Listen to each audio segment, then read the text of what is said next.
என்னால இதை நிச்சயம் முடியும். மேஜிக்கை யூஸ் பண்ணலனாலும் முடியும்.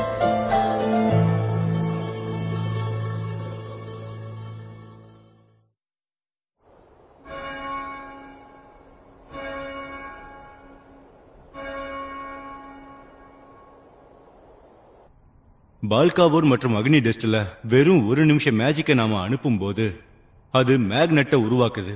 அதுக்கப்புறம் ஒரு அறிவார்ந்த சுடரை ஊக்குவிக்க முடியும். ரொம்ப கரெக்ட். சரி, இப்ப பார்க்கலாம். நான் யாரை கூப்பிடுறேன்னா உங்க முன்னாடி வரணும். வேல் வேல் செர்ஹோர்த்தோ, வேல் செர்ஹோர்த்தோ. நான் தான். Yes sir. என்ன விஷயம் சொல்லுங்க ப்ரொஃபசர் எட்வர்ட். உன்னை கிளாஸ்க்கு முன்னாடி இங்க வந்து நிக்க சொன்ன. மறுபடியுமா? என்ன பண்றது?